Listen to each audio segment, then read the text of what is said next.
Hello friends, welcome to smile talk paramedical channel.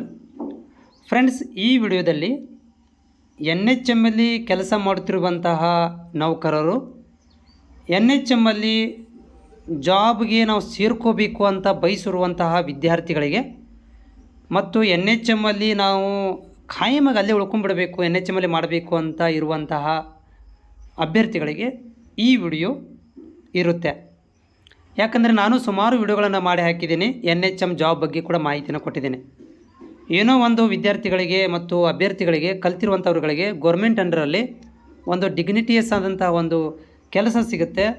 Salary ಕಡಿಮೆ ಇದ್ದರೂ ಪರವಾಗಿಲ್ಲ, ಒಂದು ಏನಪ್ಪ ಅಂದ್ರೆ ಖಾಯಂ ಆಗ್ಬೋದು, ಖಾಯಮಾತಿ ಆಗ್ಬೋದು ಅಂತ ಒಂದು ಆಸೆ ಇಟ್ಕೊಂಡು ಕುಂತಿರುವಂಥ ಅಭ್ಯರ್ಥಿಗಳು ಇರ್ತಾರೆ. ಅವರಿಗೆಲ್ಲ ಹೆಲ್ಪ್ ಆಗುತ್ತೆ ಅಂತೇಳಿ ನಾನು NHM ಜಾಬ್ಗಳನ್ನು ಕೂಡ ನನ್ನ ಚಾನಲಲ್ಲಿ ಕೂಡ ಮಾಡಿ ಹಾಕಿದ್ದೀನಿ.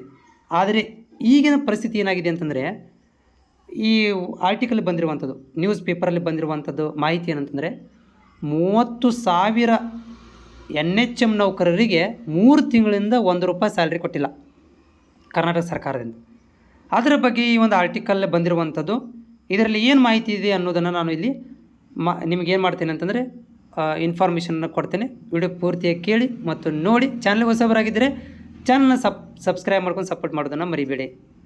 ಸೊ ಇಲ್ಲಿ ಏನು ಮಾಹಿತಿ ಇದೆ ಅಂತಂದರೆ, ರಾಜ್ಯದ ಆರೋಗ್ಯ ಇಲಾಖೆಯಲ್ಲಿ NHM ಅಡಿಯಲ್ಲಿ ಕಾರ್ಯನಿರ್ವಹಿಸುತ್ತಿರುವ ವೈದ್ಯರು, ವೈದ್ಯಕೀಯ ಸಿಬ್ಬಂದಿಗಳು ಸೇರಿ 30,000 ಗುತ್ತಿಗೆ ನೌಕರರ ಬರೋಬ್ಬರಿ 3 ತಿಂಗಳ ವೇತನ ಪಾವತಿ ಮಾಡಿಲ್ಲ.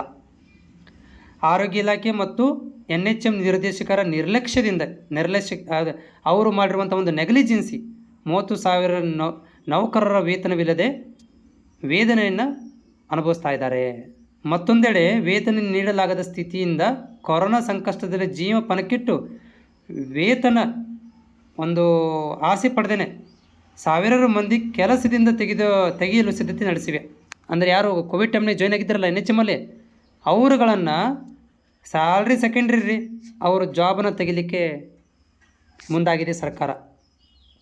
NHM ಆರೋಗ್ಯ ಇಲಾಖೆಯಲ್ಲಿ ಭಾಳಷ್ಟು ಪ್ರಾಥಮಿಕ ಆರೋಗ್ಯ ಕೇಂದ್ರ ಇರ್ಬೋದು, ಜಿಲ್ಲಾ ಆರೋಗ್ಯ ಕೇಂದ್ರಗಳು ಇರ್ಬೋದು, ತಾಲೂಕು ಆಸ್ಪತ್ರೆಗಳು, ಜಿಲ್ಲಾ ಆಸ್ಪತ್ರೆಗಳಲ್ಲಿ ಸುಮಾರು ಏನಪ್ಪ ಅಂತಂದರೆ 653 ಮಂದಿ ವೈದ್ಯರು, ಜೊತೆಗೆ ಶುಷ್ಕ ಅಧಿಕಾರಿಗಳು, ಸಮನ್ವಯ ಅಧಿಕಾರಿಗಳು, ಡಾಟಾ ಎಂಟ್ರಿ ಆಪರೇಟರ್ಗಳು, ಗ್ರೂಪ್ ಡಿ ನೌಕರರು ಸೇರಿ 28,758 ಸಿಬ್ಬಂದಿ ಕಾರ್ಯನಿರ್ವಹಿಸ್ತಾ ಇದ್ದಾರೆ ಸದ್ಯಕ್ಕೆ.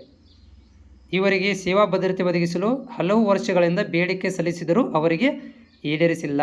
ಅಂದರೆ ಈವರೆಗೂ ಕೂಡ ಇವರು ಏನು ಮಾಡಿದ್ದಾರೆ ಅಂದರೆ ಸ್ಟ್ರೈಕ್ ಮಾಡಿದರು. ಪಾಪ ಮಿಡ್ಲಲ್ಲಿ ಕೂಡ ಹೋಗಿ ನಮಗೆ ಪರ್ಮನೆಂಟ್ ಮಾಡ್ಕೊಳ್ರಿ, ಖಾಯಮಾತಿ ಮಾಡ್ಕೊಳ್ರಿ ಅಂಥೇಳಿ ಅದನ್ನು ಕೂಡ ಗ್ಯಾರಂಟಿ ಕೊಟ್ಟಿಲ್ಲ ಇವರು, ಯಾರೋ ಸರ್ಕಾರದವರು. ಶ್ರಮಕ್ಕೆ ತಕ್ಕಂತೆ ವೇತನ ಕೂಡ ಕೊಟ್ಟಿಲ್ಲ. ಒಂದು ಕನಿಷ್ಠ ವೇತನ ಅಂತ ಇರುತ್ತೆ ನೋಡ್ರಿ ಸರ್ಕಾರದ್ದು, ಅದನ್ನು ಕೂಡ ಕೊಟ್ಟಿಲ್ಲ. ಅದೆಲ್ಲ ಹಾಳಾಗೋಗಲಿ. 2 ತಿಂಗಳ ಮತ್ತು ಇದು ಮೇ ತಿಂಗಳ 20 ಲೆಕ್ಕ ಹಿಡ್ಕೊಂಡ್ರೆ ಒಟ್ಟು 3 ತಿಂಗಳದ್ದು ಕೂಡ ಇವರು ಇನ್ನೂವರೆಗೆ ಸ್ಯಾಲ್ರಿನ ಕೊಟ್ಟಿಲ್ಲ. ಇದನ್ನು ಯಾರು ಹೇಳ್ತಾ ಇದ್ದಾರೆ ಅಂತಂದರೆ, ಈ NHM ಗುತ್ತಿಗೆ ನೌಕರರು ಹೇಳ್ತಾ ಇದ್ದಾರೆ ಅಂತೇಳಿ ಒಂದು ಆರ್ಟಿಕಲಲ್ಲಿ ಬಂದಿರುವಂಥದ್ದು. ಇನ್ನೊಂದು ಏನಪ್ಪ ಅಂತಂದ್ರೆ, ಈಗ ಸ್ಕೂಲ್ ಸ್ಟಾರ್ಟ್ ಆಗಿದೆ ನೋಡ್ರಿ. ಈಗ ಶಾಲಾ ಮಕ್ಕಳದ್ದು ಸ್ಕೂಲ್ ಸ್ಟಾರ್ಟ್ ಆಗ್ತದೆ, ಫೀಸ್ ತುಂಬಬೇಕು. 3 ತಿಂಗಳು ಬಾಡಿಗೆ ಇರ್ತಾರೆ, ಬಾಡಿಗೆ ಮನೇಲಿ ಇರ್ತಾರೆ, ಮನೆ ನಡೆಸಬೇಕು, ಅವ್ರ ಮೇಲೆ ಮನೆ ಡಿಪೆಂಡ್ ಇರುತ್ತೆ ಇದೇ ಸ್ಯಾಲ್ರಿ ಮೇಲೆ. ಆಮೇಲೆ ಸಾಲ ಮಾಡಿರ್ತಾರೆ. ಇವರೆಲ್ಲ ಏನು ಮಾಡ್ಬೇಕು ರೀ? ಸಿಬ್ಬಂದಿ ಗೋಳಾಡ್ತಾ ಇದ್ದಾರೆ ಇವಾಗ. 3 ತಿಂಗಳ ಸ್ಯಾಲ್ರಿ ಇಲ್ಲ, ಯಾರು ರೆಸ್ಪಾನ್ಸ್ ತೊಗೊತಾ ಇಲ್ಲ, ಏನು ಮಾಡಬೇಕು ಅಂತ. ಆಮೇಲೆ ಇದೊಂದು ಹಾಳಾಗೋಗಲ್ರಿ, ಸ್ಯಾಲ್ರಿ ಕೊಡೋದು ದೂರ ಮಾತು ಹೋಯ್ತು. ಮತ್ತು ಈ ಆರ್ಟಿಕಲ್ ಏನು ಕೊಟ್ಟಿದ್ದಾರೆ ಅಂತಂದರೆ, ಕೆಲಸದಿಂದಲೇ ತೆಗೆಯಲು ಸಿದ್ಧತೆ. ಸರ್ಕಾರ ಏನು ಸಿದ್ಧತೆ ನಡೆಸಿದೆ ಅಂದರೆ, ಈ ಪಾವತಿ ಮಾಡಲಾಗದೆ ಬಹುತೇಕ NHM ಗುತ್ತಿಗೆ ನೌಕರರನ್ನು ಕೆಲಸದಿಂದ ತೆಗೆಯಲು ಈ ಆರೋಗ್ಯ ಇಲಾಖೆ ಸಿದ್ಧತೆ ನಡೆಸಿದಂತಾರೆ ಆಲ್ರೆಡಿ. ನೋಡಿರಿ, ಆರೋಗ್ಯ ಇಲಾಖೆಯಲ್ಲಿ ಸ್ಯಾಲ್ರಿ ಕೊಡೋಕೆ ದುಡ್ಡಿಲ್ಲ. ಇವ್ರೇನು ಮಾಡ್ತಾ ಇದ್ದಾರೆ, ಈಗ ಜಾಬಿಂದ ತೆಗಿಬೇಕಂತೇಳಿ ಡಿಸೈಡು ಮಾಡಿದ್ದಾರೆ, ಸಿದ್ಧತೆ ನಡೆಸಿದ್ದಾರೆ. ಈಗ ಈ ಕೆಲಸದಿಂದ ತೆಗೆಯಲು ಆರೋಗ್ಯ ಇಲಾಖೆ ಸಿದ್ಧತೆ ನಡೆಸಿದೆ. ಇದಕ್ಕಾಗಿಯೇ ಏಪ್ರಿಲ್ ಮುಗಿದಿರುವಂಥ ಈಗೇನು 2024-25 ಸಾಲಿನಲ್ಲಿ ಏನು ಮುಗಿದಿತ್ತಲ್ಲ ಗುತ್ತಿಗೆದು ರಿನ್ಯೂವಲ್ ಅವಧಿ, ಇದನ್ನು ಬರೀ 2 ತಿಂಗಳಿಗೆ ಮಾತ್ರ ವಿಸ್ತರಣೆ ಮಾಡಿದ್ದಾರೆ. ಅಂದರೆ ಇವ್ರು ಯಾಕಂದ್ರೆ ವರ್ಷ ಎಷ್ಟು ಇರ್ತಿತ್ತು, ಒಂದೊಂದು ವರ್ಷ ರಿನ್ಯೂವಲ್ ಇರ್ತಿತ್ತು. ಆದರೆ ಈ ವರ್ಷ ಬರೀ 2 ತಿಂಗಳಷ್ಟೇ ಕೊಟ್ಟಿದ್ದಾರಂತೆ ರಿನ್ಯೂವಲ್. ಅಂದ್ರೆ ನೋಡಿರಿ ಪ್ಲ್ಯಾನ್. ಅಂದರೆ ಇದು ಜಾಬ್ ತೆಗಿಲಿಕ್ಕೆ ಪ್ರಯತ್ನ ಮಾಡ್ತಾ ಇದ್ದಾರೆ ಅವರು. ಬರೀ 2 ತಿಂಗಳು ಎಕ್ಸ್ಟೆನ್ಷನ್ ಕೊಡ್ತಾ ಹೋದ್ರಿ, ವಾಟ್ ಇಸ್ ದ ಮೀನಿಂಗ್? ಸೆಕ್ಯೂರಿಟಿನೇ ಇಲ್ಲ. ಎನಿ ಟೈಮ್ ಜಾಬಿನ ತೆಗಿಬೋದು. ಎಲ್ಲಿ ಹೋಗ್ಬೇಕು ಜಾಬಿನ ತೆಗೆದುಬಿಟ್ರೆ? ಒಳ್ಳೆ ಕಷ್ಟ ಇದು. ಜೊತೆಗೆ ನೋಡಿರಿ, ಎಲ್ಲ ಒಂದು NHM ಗುತ್ತಿಗೆ ಸಿಬ್ಬಂದಿ ಮೌಲ್ಯಮಾಪನದ ಹೆಸರಿನಲ್ಲಿ ವಿವಿಧ ಪರೀಕ್ಷೆಗಳಿಗೆ ಒಳಪಡಿಸಿ, ಅಂದರೆ ಅವರಿಗೆ ಮೌಲ್ಯಮಾಪನ ಹೆಸರಿನಲ್ಲಿ ವಿವಿಧ ಪರೀಕ್ಷೆಗಳಿಗೆ ಒಳಪಡಿಸಿ 15,000ಕ್ಕಿಂತ ಹೆಚ್ಚು ಮಂದಿಗಳನ್ನು ಕೆಲಸದಿಂದ ತೆಗೆಯಲು ಸಿದ್ಧತೆ ಮಾಡಲಾಗುತ್ತಿದೆ. ಅವ್ರನ್ನ ಮೌಲ್ಯಮಾಪನ ಮಾಡ್ತಾರೆ ರೀ. ಮೌಲ್ಯಮಾಪನದ ಅವ್ರಿಗೆ ಸ್ಕಿಲ್ ಗಿಲ್ ಅಂತ ಏನೇನೋ ಒಂದು ಅವ್ರ ಮೇಲೆ ಹೈಯರ್ ಆಫೀಸರ್ ಇರ್ತಾರಲ್ಲ ರೀ, ಅವ್ರ ಕೈಯಾಗೆ ಲೆಟ್ರ್ ಇದನ್ನು ಕೊಡ್ತಾರೆ, ಯಾರು ಒಳ್ಳೆಯವ್ರಾದ್ರೆ ಕೆಟ್ಟವ್ರು ತೆಗೀರಿ ಅಂತೇಳಿ. ಆ ಥರ ಮೌಲ್ಯಮಾಪನ ಮಾಡಿ 15,000 NHM ನೌಕರನ್ನು ತೆಗಿಲಿಕ್ಕೆ ಸಿದ್ಧತೆ ನಡೆಸ್ಯಾರಂತ್ರಿ. 10-20 ವರ್ಷದಿಂದ ಕೆಲಸ ಮಾಡಿ ಈಗ 40 ವಯಸ್ಸಾಗೈತೆ ಅವ್ರದ್ದು. 40 ವಯಸ್ಸಾದವ್ರನ್ನ ಯಾರು ತೊಗೊತಾರೆ ಕೆಲಸಕ್ಕೆ? ಈಗ ಹೊರಗಡೆ ಹೋದ್ರೆ ಹೆಂಗಿದ್ದವ್ರನ್ನ ಸ್ಯಾಲ್ರಿ ಸರಿಯಾಗಿ ಕೊಡ್ತಾ ಇಲ್ಲ. 40 ವಯಸ್ಸಿಂದ ಮುದುಕೊಂಡು ತೊಗೊಂಡು ಏನು ಮಾಡ್ತಾರೆ? ಹೊರಗಡೆ ಹೋದ್ಮೇಲೆ ಏನು ಮಾಡ್ಬೇಕು ಅವರು? ಗೌರ್ಮೆಂಟ್ ನೋಡ್ರಿ ಹೆಂಗೆ ಮಾಡ್ತಾ ಇದೆ, ಇವ್ರನ್ನೆಲ್ಲರನ್ನೂ ಜಾಬಿಂದ ಹೊರಗಡೆ ತೆಗಿಲಿಕ್ಕೆ ಪ್ರಯತ್ನ ಮಾಡ್ತಾ ಇದೆ. ಹೀಗಾದರೆ ಏನು ಮುಂದುಗತಿ? ಇದು ಒಂದು 10-20 ಸಾವಿರ ರೂಪಾಯಿ ಸ್ಯಾಲ್ರಿ ಕೊಡೋಕ್ಕಾಗ್ತಿಲ್ಲ. ಅದೇ ನೋಡಿರಿ ಗೌರ್ಮೆಂಟ್ ಜಾಬಿಗೆ ಲಕ್ಷಗಟ್ಟಲೆ ಸ್ಯಾಲ್ರಿ ಕೊಡೋಕೆ ರೆಡಿ ಇದ್ದಾರೆ. ಆ ಸ್ಕೀಮು, ಆ ಬತ್ತಿ, ಈ ಬತ್ತಿ ಅಂಥೇಳಿ ವರ್ಷಾನುಗಟ್ಟಲೆ ಬರೀ ಬತ್ತೆ ಕೊಡ್ತಾರೆ. ಆದರೆ ಪಾಪ NHM ಅಡಿಯಲ್ಲಿ ಕೆಲಸ ಮಾಡುವಂಥ ಒಂದು ಎಂಥವ್ರಿ ಕೆಲಸ ಮಾಡೋರಿಲ್ಲ. ಇವರಿಲ್ಲ ಅಂದ್ರೆ ಅಡಿಂಗಿಲ್ಲ ಆಸ್ಪತ್ರೆಗಳು. ಅಂಥವ್ರಿಗೆ 15-20 ಸಾವಿರ ರೂಪಾಯಿ ಸ್ಯಾಲ್ರಿ ಕೊಡೋಕ್ಕಾಗೋದಿಲ್ಲ ಅಂತಂದರೆ ಏನು ಅಜಗಜಾಂತರ. 1 ಲಕ್ಷ ರೂಪಾಯಿ ಸ್ಯಾಲ್ರಿ ಕೆಲಸ ಮಾಡವ, ಸ್ಯಾಲ್ರಿ ತೊಗೊಳವ ನಮ್ಮ NHM ಅಲ್ಲಿ ಕೆಲಸ ಮಾಡೋರಷ್ಟು ಕೆಲಸ ಮಾಡೋಂಗಿಲ್ಲ. 1 ಲಕ್ಷ ರೂಪಾಯಿ ಸ್ಯಾಲ್ರಿ ತೊಗೊಳವ ತೊಗೊಂಡು ಸಹಿ ಹಾಕ್ತಾನೆ 1 ಲಕ್ಷ ರೂಪಾಯಿ ತೊಗೊತಾನೆ. ನಮ್ಮ ಜನಗಳು NHM ಅಲ್ಲಿರೋರು ರಾತ್ರಿ ಹಗಲು ನೈಟ್ ಶಿಫ್ಟ್ ಮಾಡ್ತಾರೆ, ಕೆಲಸ ಇಲ್ಲ. ಇವ್ರುಗಳಿಗೆ 10-20 ಸಾವಿರ ರೂಪಾಯಿ ಸ್ಯಾಲ್ರಿ ಕೊಡೋಕ್ಕಾಗ್ತಿಲ್ಲ, ಜಾಬಿನ ತೆಗಿಲಿಕ್ಕೆ ಪ್ರಯತ್ನ ಮಾಡ್ತಾರೆ. ಮತ್ತು ಇವ್ರು ಟೆನ್ಷನಲ್ಲಿದ್ದಾರೆ. ಎಲ್ಲರೂ ಮುಂದೆ ಸ್ಥಿತಿ ಏನು ಇವ್ರದ್ದೆಲ್ಲ ಈ ಥರ ತೆಗೆದುಬಿಟ್ರೆ ಹೆಂಗೆ? ಆಮೇಲೆ ಕೇಂದ್ರದ ಹಣಕ್ಕಾಗಿ ಕಾಯುತ್ತಿದ್ದೇವೆ. ಭಾಳ ಪ್ರೆಷರ್ ಆಗಿ ಕೇಳಿದರೆ ಗೌರ್ಮೆಂಟಿಂದ ದುಡ್ಡು ಬರಬೇಕು, ಸೆಂಟ್ರಲ್ ಗೌರ್ಮೆಂಟಿಂದ ದುಡ್ಡು ಬಂದಿಲ್ಲ, ಅದಕ್ಕೆ ಕಾಯ್ತಾ ಇದ್ದೀವಿ ಅಂತ ಈ ಮೇಲಧಿಕಾರಿಗಳು ಹೇಳ್ತಾರಂತೆ. ಕೇಂದ್ರ ಸರ್ಕಾರದಿಂದ ಇನ್ನೂವರೆಗೆ ಹಣ ಬಂದಿಲ್ಲ, ನಮಗೆ 1 ವಾರದಲ್ಲಿ ಹಣ ಬರುವ ಸಾಧ್ಯತೆ ಇದೆ, ಬಂದ ಕೂಡಲೇ ವೇತನ ಮಾಡ್ತೀವಿ ಅಂತ ಯಾರು ಹೇಳ್ತಾ ಇದ್ದಾರೆ? NHM ನಿರ್ದೇಶಕರು ಇರ್ಬೋದು ಅಥವಾ ಆರೋಗ್ಯ ಇಲಾಖೆ ಮೇಲಧಿಕಾರಿಗಳು ಹೇಳ್ತಾನೆ ಹೋಗ್ತಾ ಇದ್ದಾರೆ. ಆದರೆ ಸ್ಯಾಲ್ರಿ ಮಾತ್ರ ಸಿಗ್ತಿಲ್ಲ.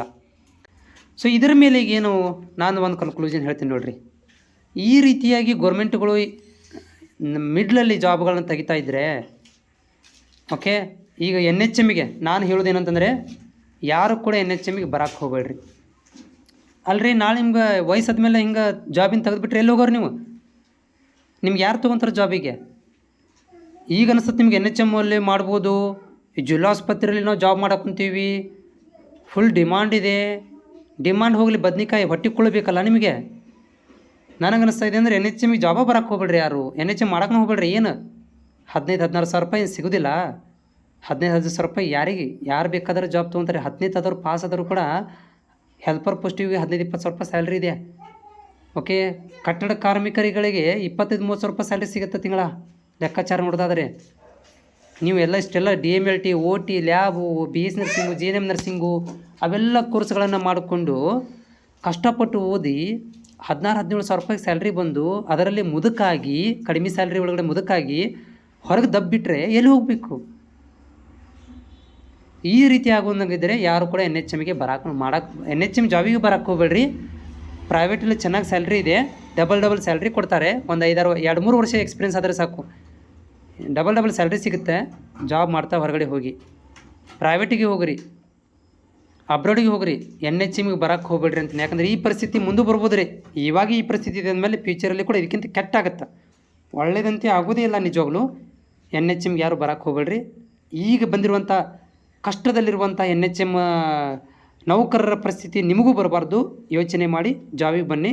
ಆಮೇಲೆ ಇನ್ನೊಂದು ಏನಂತಂದರೆ ಗೌರ್ಮೆಂಟ್ಗಳಿಗೆ ರಿಕ್ವೆಸ್ಟ್ ಮಾಡ್ಕೊಳ್ಳೋದು ಏನಂತಂದರೆ, ಸೊ ಕೆಲಸ ಮಾಡ್ತಾಯಿದ್ದಾರೆ ಇವರು, ಲಕ್ಷಗಟ್ಟಲೆ ಸ್ಯಾಲ್ರಿ ಕೇಳ್ತಾ ಇಲ್ಲ. ಗೌರ್ಮೆಂಟ್ ಎಂಪ್ಲಾಯ್ ಥರ ನಿಮಗೆ ಅದನ್ನು ಆಫರ್ ಕೊಡ್ರಿ, ಇದನ್ನು ಆಫರ್ ಕೊಡ್ರಿ, ಆ ಭತ್ತ ಕೊಡ್ರಿ, ಈ ಭತ್ತ ಕೊಡ್ರಿ ಅಂತ ಕೇಳ್ತಾ ಇಲ್ಲರಿ. ಬರೀ ದುಡ್ದಿದ್ದು ಸಿಳ್ಳಿ ಸ್ಯಾಲ್ರಿ ಕೇಳ್ತಾ ಇದ್ದಾರೆ. ಸ್ಯಾಲ್ರಿ ಕೇಳ್ತಾ ಇದ್ದಾರೆ ರೀ. ಲಕ್ಷಗಟ್ಟಲೆ ಸ್ಯಾಲ್ರಿ ಇಲ್ಲ ರೀ NHMದವ್ರಿಗೆ. NHM ಇನ್ನೂವರೆಗೆ ಯಾರು ಕೂಡ ಲಕ್ಷ ರೂಪಾಯಿ ಸ್ಯಾಲ್ರಿ ಕೊಟ್ಟಿಲ್ಲ. ನೀವು ಹಿಂಗಿರಬೇಕಾದ್ರೆ ಅವ್ರ ಗ್ರೂಪ್ ಡಿ ಅವ್ರಿಗಿರ್ಬೋದು, ಕಂಪ್ಯೂಟರ್ ಆಪ್ರೇಟರ್ಗಳು, ಸ್ಟಾಫ್ ನರ್ಸ್ಗಳು ಇರ್ಬೋದು, ಆಮೇಲೆ ಸ್ಕಿಲ್ಡ್ ಇರುವಂಥವ್ರುಗಳಿಗೆ ಸ್ಯಾಲ್ರಿ ಕೊಡ್ರಿ ಅಂತ ನಾನು ಮನವಿ ಮಾಡ್ಕೊತೀನಿ, ರಿಕ್ವೆಸ್ಟ್ ಮಾಡ್ಕೊತೀನಿ ಗೌರ್ಮೆಂಟಿಗೆ. Thank you so much.